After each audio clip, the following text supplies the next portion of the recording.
So hello everybody. I hope that you had a wonderful start to a blessed and a safe and an even healthier 2021. So this is only a 5-minute video presentation. So it's not going to be too long. So I thought what we could do is we could look at the concept of homophones.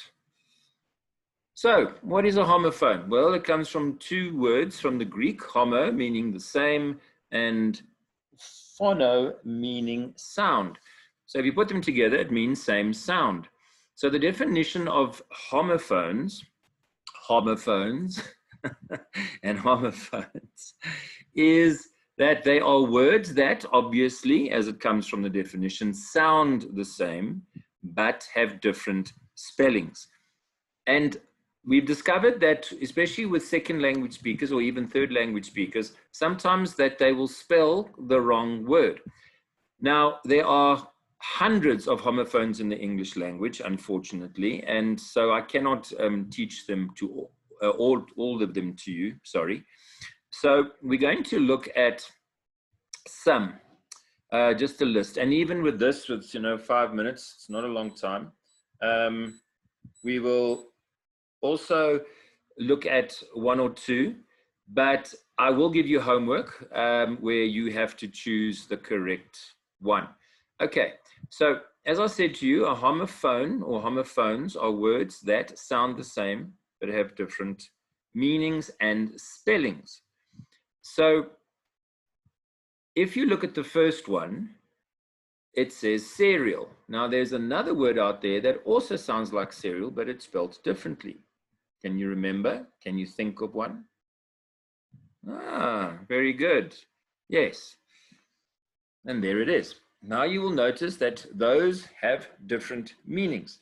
The first one relates to breakfast and to health and nutrition, and the second one relates to programs, TV, etc. So the notion here is that it's so important that you understand how the word fits into a sentence.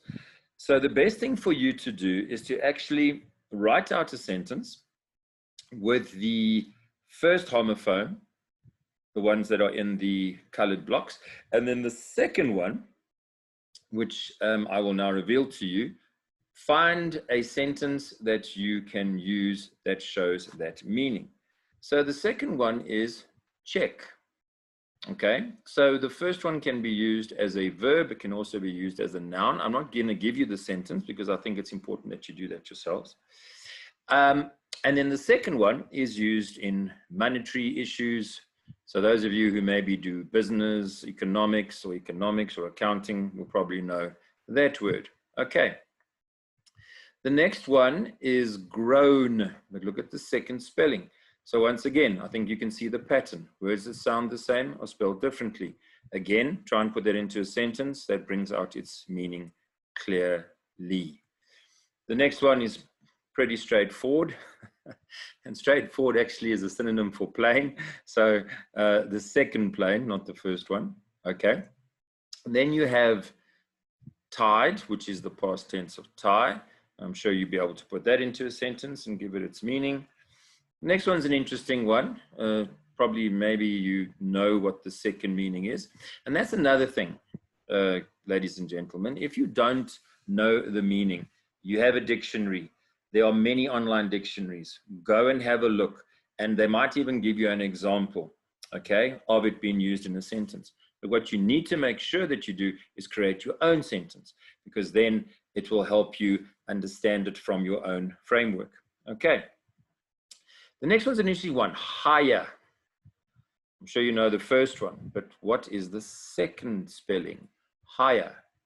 I'll give you a clue. It's a verb. Okay. And sometimes it could be used as a noun. Got it? Well, if you got that one, you can pat yourself on the back. You can hire a backpatter. My sense of humor anyway. So, okay, so think of a sentence that you can use that as a verb or even as a noun. All right, the next one, profit. I'm sure most of you will get. This is obviously linked to something spiritual or religious. Very good. And that's how you spell the second prophet. Okay. I'm not going to go through all the others with you. So what I will do is I am going to shorten this when I send it to you after the presentation so that you won't get the answers to the next two columns. Okay. But unfortunately here, actually, no, wait. What I'm going to do is I'm just going to escape. Oh, quickly, get that out the way. All right. Excellent. So we can go from here. So the only way that you can actually improve this is if you do examples. And ladies and gentlemen, there are hundreds of worksheets out there online. Just go Google homophone exercises, homophone worksheets, etc. But the reason I wanted to share this with you is that this is what I want you to do for homework, okay? We can even start it in class and then maybe finish later. But have a look at the clues inside each sentence, because those clues, okay, will definitely give you the answer that you're wanting. So if you look at the first one, long, fluffy ears. Sounds like a what? Exactly. It sounds like a rabbit. And what's another word for a rabbit? Hey, and there you have it. Okay, guys, that's my 5 minutes up, but I hope you understand the concept of homophones. I've given you definitions, I've shown you examples, and now you can do some exercises.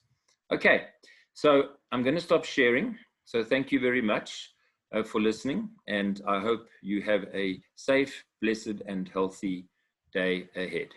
Take care now. Bye.